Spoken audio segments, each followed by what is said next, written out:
Om Swastiastu. Yang terhormat Ibu Nyoman Ayu Wulan Trisna Dewi, SEMSC, selaku pembimbing utama. Yang terhormat Bapak Igede Pudubanu Astawa, STMAK, selaku pembimbing pendamping. Yang terhormat Ibu Gusti Ayu Ketut Rencana Sari Dewi, SEMSI, selaku penelaah. Sebelumnya, perkenalkan nama saya Gede Alvin Prayoga dengan NIM 1917 05 12 06. Pada kesempatan kali ini, saya akan mempresentasikan mengenai proposal yang sudah saya buat, yaitu dengan judul Analisis Kinerja Keuangan Badan Usaha Milik Desa atau BUMDes di Desa Sumberkima, Kecamatan Grogak, Kabupaten Buleleng, Bali. Adapun pokok bahasan yang akan saya bahas pada kesempatan kali ini, yaitu yang pertama, ada bab 1, pendahuluan, kemudian ada bab 2, kajian teori, dan ada bab 3, metodologi penelitian. Langsung saja ke pokok bahasan yang pertama, di bagian latar belakang. Dengan terbentuknya suatu desa, maka pemerintah desa perlu untuk melakukan suatu pembangunan guna memajukan serta mengembangkan desa, meningkatkan kualitas hidup kesejahteraan masyarakat. Salah satu upaya yang perlu dilakukan yaitu mendirikan suatu badan usaha milik desa atau BUMDes, di mana BUMDes sebagai lembaga sosial berpihak kepada kepentingan masyarakat melalui kontribusinya dalam menyediakan pelayanan sosial. Sedangkan sebagai lembaga komersial, bertujuan mencari keuntungan melalui penawaran sumber daya lokal atau barang dan jasa ke pasar. Di mana dalam menjalankan usahanya, prinsip efisiensi dan efektivitas harus selalu ditekankan.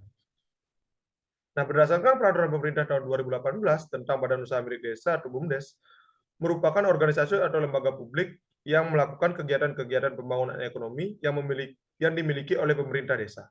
BUMDes dibentuk atas persetujuan bersama antara masyarakat desa dan pemerintah desa secara formal dalam rangka mencapai tujuan yang sudah ditentukan. BUMDes berperan dalam mengembangkan kelembagaan dan pengelolaan usaha maupun potensi masyarakat yang ada di desa, dan pada akhirnya membawa perubahan pada bidang ekonomi dan sosial masyarakat. Dalam menjalankan usahanya, Badan Usaha Milik Desa atau BUMDes tentunya memerlukan akuntansi. Akuntansi berfungsi untuk memberikan suatu informasi keuangan mengenai kegiatan ekonomi yang dijalankan. Selain itu juga digunakan sebagai pertanggungjawaban atas dana yang diberikan pemerintah untuk modal dasar mendirikan Badan Usaha Milik Desa atau BUMDes. Informasi keuangan yang dihasilkan yaitu berupa laporan keuangan. Dari lapor keuangan yang diperoleh maka dapat digunakan untuk mengukur kinerja dari Badan Usaha Milik Desa atau BUMDes yang telah dikelola dengan menggunakan analisis rasio keuangan. Nah, Badan Usaha Milik Desa atau BUMDes yang ada di Desa Sumberkima, Kecamatan Grogak, Kabupaten Buleleng, memiliki suatu unit usaha yaitu dalam pemberian kreditnya. Berbeda dengan BUMDes pada umumnya, BUMDes Tirta Mandara ini dalam pemberian kreditnya belum sepenuhnya menerapkan standar operasional prosedur yang semestinya dalam pemberian kredit kepada masyarakat setempat. Pemberian kredit pada Badan Usaha Milik Desa atau BUMDes Tirta Mandara ini lebih difokuskan untuk masyarakat yang memiliki perekonomian menengah ke bawah atau masyarakat miskin. Dengan persyaratan untuk pengajuan kredit lebih mudah dari semestinya, tentu kebijakan ini akan membuat nasabah BUMDes Tirta Mandara jumlahnya akan semakin meningkat. Namun, di sisi lain, risiko yang harus diterima oleh BUMDes Tirta Mandara juga semakin besar. Salah satu risiko yang sangat mungkin terjadi adalah kredit bermasalah atau kredit macet. Dengan munculnya risiko kredit macet, maka akan berpengaruh terhadap kinerja keuangan yang ada pada BUMDes Desa Sumberkima. Maka dari itu dibutuhkan analisis mengenai kinerja keuangan yang mana nantinya dapat membantu pihak manajemen untuk mengambil keputusan yang lebih baik ke depannya guna memajukan BUMDes di Desa Sumberkima. Analisis yang digunakan yaitu analisis rasio keuangan. Analisis rasio keuangan dapat dilakukan dengan membandingkan hasil yang telah dicapai dari satu periode dibandingkan dari periode sebelumnya. Sehingga nantinya akan diperoleh kinerja keuangan dari hasil usaha yang telah dikelola. Dengan menggunakan analisis rasio keuangan dapat digunakan untuk menilai profitabilitas pada Badan Usaha Milik Desa atau BUMDes di Desa Sumberkima, Kecamatan Grogak, Kabupaten Buleleng, Bali, serta mengukur sejauh mana dalam memperoleh pendapatan dapat melihat pertumbuhan atau perkembangan perolehan pendapatan dan pengeluaran yang dilakukan selama periode waktu tertentu. Sejauh ini, pada BUMDes Sumberkima sama sekali belum pernah melakukan analisis terhadap kinerja keuangannya. Identifikasi masalah. Yang pertama, perolehan laba pada Badan Usaha Milik Desa Sumber Kima atau BUMDes dari tahun 2018 sampai 2022 semakin menurun. Kemudian, penurunan performa dikarenakan oleh beberapa faktor, mulai dari pengelolaan maupun kinerja karyawan yang kurang baik. Kemudian, dengan menurunnya perolehan laba, otomatis akan mempengaruhi kinerja keuangan dari Badan Usaha Milik Desa atau BUMDes yang ada di Desa Sumber Kima. Adapun batasan masalah yang telah dicantumkan oleh penulis, yaitu permasalahan yang akan dibatasi adalah penyusunan penelitian ini adalah menilai kinerja keuangan yang ditinjau dengan menggunakan beberapa rasio, meliputi profitabilitas, likuiditas, dan solvabilitas laporan keuangan sesuai dengan periode yang sudah ditentukan pada Badan Usaha Milik Desa atau BUMDes yang ada di Desa Sumber Kima. Nah, dari latar belakang yang sudah dipaparkan, penulis merumuskan 3 rumusan masalah, yaitu yang pertama, bagaimana kinerja keuangan Badan Usaha Milik Desa atau BUMDes di Desa Sumber Kima pada tahun 2018 sampai 2022. Kemudian yang kedua, hambatan apa yang dihadapi dalam menjalankan Badan Usaha Milik Desa atau BUMDes di Desa Sumber Kima. Kemudian yang terakhir, bagaimana cara untuk mengantisipasi hambatan dalam menjalankan Badan Usaha Milik Desa atau BUMDes di Desa Sumber Kima. Maka, dilihat dari rumusan masalah yang telah dibuat, maka tujuan penelitian yaitu untuk mengetahui kinerja keuangan Badan Usaha Milik Desa atau BUMDes di Desa Sumber Kima pada tahun 2018 sampai 2022. Kemudian yang kedua, untuk mengetahui hambatan apa saja yang dihadapi dengan menjalankan Badan Usaha Milik Desa atau BUMDes di Desa Sumber Kima. Yang ketiga, untuk mengetahui cara mengantisipasi hambatan dalam menjalankan Badan Usaha Milik Desa atau BUMDes di Desa Sumber Kima. Manfaat penelitian. Manfaat teoritis. Penelitian ini diharapkan dapat memberikan data sebagai bukti empiris dalam menambah wawasan dan memperluas ilmu pengetahuan yang berkaitan dengan ilmu akuntansi, terutama dalam bidang menganalisis kinerja keuangan. Kemudian manfaat praktis. Yang pertama bagi mahasiswa. Hasil penelitian ini diharapkan dapat memberikan pengetahuan mengenai kinerja keuangan pada Badan Usaha Milik Desa atau BUMDes yang ada di Desa Sumber Kima. Yang kedua, bagi lembaga Undiksa. Diharapkan dapat menjadi pembanding bagi mahasiswa lain serta dapat digunakan oleh semua pihak yang ingin meneliti masalah yang sejenis. Kemudian yang ketiga, bagi Badan Usaha Milik Desa atau BUMDes di Desa Sumber Kima.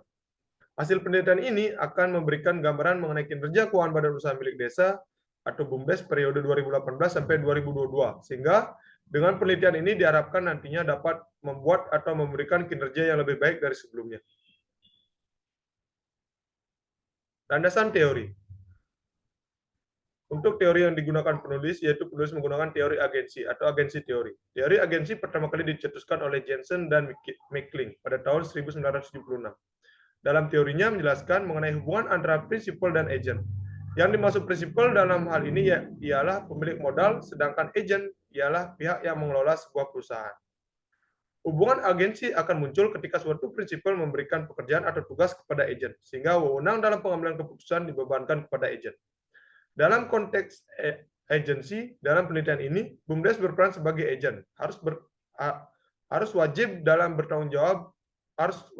mempertanggungjawabkan tugas yang diberikan oleh desa atau Dinas Pemberdayaan Masyarakat Desa yang berperan sebagai prinsipal. Adapun teori lain yang digunakan oleh penulis yaitu yang pertama ada BUMDes. Pengertian BUMDes menurut Maryunani, BUMDes merupakan lembaga usaha desa yang dikelola oleh masyarakat dan pemerintah desa dalam upaya untuk meningkatkan perekonomian desa dan membangun keretakan sosial masyarakat yang dibentuk berdasarkan kebutuhan dan potensi desa. Jadi dapat disimpulkan bahwa BUMDes merupakan suatu lembaga usaha yang dibentuk guna meningkatkan perekonomian desa dan juga meraih keuntungan atau laba. Kemudian pengertian laporan keuangan. Menurut Martono tahun 2014, laporan keuangan merupakan ikhtisar mengenai keadaan keuangan suatu perusahaan pada suatu tertentu. Secara garis besar, laporan keuangan dibagi menjadi 4 macam. Di antaranya laporan neraca, laporan laba rugi, laporan perubahan modal, dan laporan arus kas. Kemudian yang ketiga ada analisis laporan keuangan. Menurut Hutauruk 2017, analisis laporan keuangan terdiri dari 2 kata, yaitu analisis dan laporan keuangan. Analisis merupakan sesuatu yang digunakan untuk memecahkan dan menguraikan suatu unit menjadi berbagai unit kecil. Sedangkan laporan keuangan merupakan neraca, laba rugi, dan arus kas. Jadi dapat disimpulkan bahwa analisis laporan keuangan berarti mengurangi pos-pos laporan keuangan menjadi unit informasi yang lebih kecil dan melihat hubungannya yang bersifat signifikan yang mempunyai makna antara suatu dengan yang lain, baik antara kuantitatif maupun data non-kuantitatif, dengan tujuan mengetahui kondisi dengan lebih dalam yang sangat penting dalam proses menghasilkan keputusan yang tepat. Kemudian, kinerja keuangan. Menurut Ikatan Akuntansi Indonesia, pada tahun 2007, kinerja keuangan merupakan kemampuan perusahaan dalam mengelola serta mengendalikan sumber daya yang dimiliki. Sedangkan menurut Rudianto, pada tahun 2013, kinerja keuangan merupakan hasil atau prestasi yang telah dicapai oleh manajemen perusahaan dalam menjalankan fungsinya mengelola aset perusahaan secara efektif selama periode tertentu. Kemudian, yang terakhir, yang kelima itu adalah rasio keuangan. Analisis rasio keuangan dipergunakan oleh perusahaan guna mengetahui keadaan serta perkembangan keuangan perusahaan, terutama bagi pihak manajemen. Hasil analisis dapat dipergunakan untuk melihat kinerja perusahaan pada suatu periode. Selanjutnya, analisis historis tersebut dapat digunakan untuk mengambil keputusan oleh pihak manajemen guna meningkatkan kinerja perusahaan menjadi lebih baik. Menurut V. Wiratna pada tahun 2017 dalam Yayu Sri Eva 2019 mengatakan bahwa dengan menggunakan metode analisis berupa rasio ini akan dapat menjelaskan serta memberikan gambaran tentang baik maupun buruknya keadaan atau posisi keuangan suatu perusahaan. Penelitian terdahulu. Nah, di sini ada beberapa penelitian terdahulu yang telah dicantumkan oleh peneliti, yaitu yang pertama, penelitian yang dilakukan oleh Sumarni pada tahun 2017 dengan judul Analisis Manfaat Rasio Keuangan dalam Memprediksi Pertumbuhan Laba pada PT Anugrah Senantiasa Abadi Makassar. Kemudian yang kedua, penelitian yang dilakukan oleh Widarjo dan Setiawan pada tahun 2009 dengan judul Pengaruh Rasio Keuangan terhadap Kondisi Finansial Distres Perusahaan Otomotif. Kemudian yang ketiga, penelitian yang dilakukan oleh Wahyuni pada tahun 2020 yang berjudul Analisis Rasio Keuangan untuk menilai kinerja keuangan pada Elzata Probolinggo. Kemudian yang keempat, penelitian yang dilakukan oleh Wijaya pada tahun 2021 dengan judul Analisis Kinerja Keuangan pada Usaha Milik Desa atau BUMDes di Desa Kalibakung, Kecamatan Balapulang, Kabupaten Tegal. Yang kelima, penelitian yang dilakukan oleh Nuraini pada tahun 2021 mengenai dengan judul Analisis Kinerja Keuangan pada Badan Usaha Milik Desa atau BUMDes Patap Mandiri Desa Pagaran, Tahap Kecamatan Pagaran, Tahap Darussalam, Kabupaten Rokohulu. Kemudian yang terakhir, penelitian yang dilakukan oleh Agustini pada tahun 2013 dengan judul Analisis Rasio Keuangan untuk menilai kinerja keuangan perusahaan studi kasus pada perusahaan semen yang terdaftar di Bursa Efek Indonesia pada periode 2019 sampai 2011. Kerangka berpikir.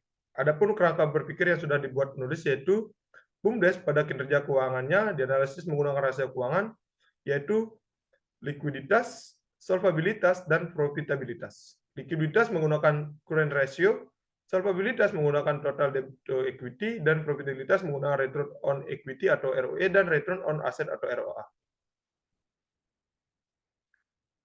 Rancangan penelitian. Jenis penelitian ini adalah penelitian deskriptif. Fokus pengamatan dalam penelitian ini adalah tentang kinerja keuangan pada usaha milik desa atau BUMDes di Desa Sumberkima pada tahun 2018 sampai 2022. Dalam penelitian ini, penelitian melakukan observasi mendalam dengan pihak pemangku kepentingan atau stakeholders BUMDes untuk memperoleh dokumen-dokumen yang berkaitan dengan penelitian yang akan dilakukan. Penelitian ini dilakukan bermaksud untuk memberikan informasi mengenai kinerja keuangan Badan Usaha Milik Desa atau BUMDes di Desa Sumberkima dari tahun 2018 sampai 2022, serta hambatan dalam pengelolaan Badan Usaha Milik Desa atau BUMDes dan cara menanggulanginya, sehingga nantinya penelitian ini diharapkan dapat memberikan dampak positif dalam perbaikan pengelolaan Badan Usaha Milik Desa atau BUMDes di Desa Sumberkima. Lokasi penelitian ini dilakukan di Desa Sumberkima, Kecamatan Grogak, Kabupaten Buleleng, Bali, dengan alasan ingin mengetahui bagaimana kinerja keuangan Badan Usaha Milik Desa atau BUMDes di Desa Sumberkima, karena melihat performa Badan Usaha Milik Desa atau BUMDes yang semakin menurun sehingga saat ini dan juga belum pernah sama sekali melakukan analisis kinerja keuangan. Subjek dan objek. Adapun yang menjadi subjek dalam penelitian ini adalah berupa orang seperti kepala desa, ketua BUMDes Tirta Mandara, lembaga masyarakat, dan yang lainnya yang berkaitan yang pada saat sekarang berdasarkan fakta-fakta yang tampak atau apa adanya, kemudian menarik kesimpulan dari hasil penelitian terhadap objek yang akan diteliti. Objek yang diteliti dalam penelitian ini adalah Badan Usaha Milik Desa atau BUMDes yang ada di Desa Sumberkima, Kecamatan Grogak, Kabupaten Buleleng, Bali, periode tahun 2018 sampai 2022. Adapun jenis data dan sumber data. Jenis data yang digunakan dalam penelitian ini yaitu menggunakan data kuantitatif dan data kualitatif. Data kuantitatif menurut Sulianto pada tahun 2005 yaitu data yang dinyatakan dalam bentuk angka dan merupakan hasil dari perhitungan dan di pengukuran. Sedangkan data kuantitatif yang dimaksud adalah data laporan keuangan periode tahun 2018 sampai 2022 di BUMDes Sumberkima. Sedangkan data kualitatif menurut Sulianto tahun 2005 yaitu data dalam bentuk kata-kata atau bukan bentuk angka. Data yang dimaksud dalam penelitian ini yaitu wawancara mengenai hambatan dalam mengelola badan usaha milik desa atau BUMDes di Desa Sumberkima serta analisis mengenai kinerja keuangan pada badan usaha milik desa atau BUMDes di Desa Sumberkima. Adapun sumber data. Sumber data dalam penelitian yaitu menggunakan data primer dan data sekunder. Data primer merupakan sumber data yang diperoleh langsung dari responden melalui interview maupun observasi berupa identitas responden dan hasil tanggapan responden tentang bagaimana hambatan dalam mengelola badan usaha milik desa atau BUMDes serta cara menanggulanginya. Sedangkan data sekunder yaitu yang peneliti peroleh dalam bentuk jadi tentang sejarah umum BUMDes yang terdiri dari neraca dan laporan laba rugi yang ada di BUMDes Desa Sumberkima. Metode pengumpulan data. Di sini ada 3 metode pengumpulan data yang digunakan, yaitu yang pertama ada wawancara. Wawancara merupakan pengumpulan data yang dilakukan secara langsung dengan pihak yang terkait dalam penelitian. Kemudian yang kedua ada observasi. Observasi yaitu cara pengumpulan data yang dilakukan dengan pengamatan langsung terhadap objek yang diteliti. Kemudian yang terakhir, yang ketiga, ada dokumentasi, yaitu pengambilan data yang dilakukan melalui dokumen tertulis seperangkat data yang tercantum dalam dokumen objek yang diteliti. Teknik analisis data. Teknik analisis data yang digunakan dalam penelitian ini adalah statistik deskriptif. Menurut Sugiono pada tahun 2006, mengatakan statistik deskriptif adalah statistik yang digunakan untuk menganalisis data dengan mendeskripsikan atau menggambarkan data yang telah terkumpul sebagaimana adanya tanpa bermaksud membuat kesimpulan yang berlaku umum atau generalisasi. Nah, analisis deskriptif akan menguji dan menilai setiap data yang diperoleh dengan menggunakan pendekatan analisis rasio keuangan, yaitu yang pertama, ada analisis rasio profitabilitas dengan menggunakan return on equity atau ROE dengan rumus return on equity atau ROE sama dengan laba bersih setelah pajak dibagi total modal sendiri kemudian dikalikan 100%. Kemudian yang kedua menggunakan return on asset atau ROA dengan rumus return on asset atau ROA sama dengan laba bersih setelah pajak dibagi total aktiva kemudian dikalikan 100%. Kemudian yang kedua menggunakan analisis rasio likuiditas dengan menggunakan Surrend ratio. Surrend ratio atau CR yaitu menggunakan rumus aktiva lancar dibagi hutang lancar kemudian dikalikan 100%. Kemudian yang ketiga ada analisis solvabilitas yaitu dengan menggunakan total debit equity dengan rumus total hutang dibagi modal sendiri kemudian dikalikan 100%. Baik, sekian presentasi dari saya. Apabila ada salah kata, saya mohon maaf. Akhir kata, saya aturkan Parama Santi. Om Santi Santi Santi Om.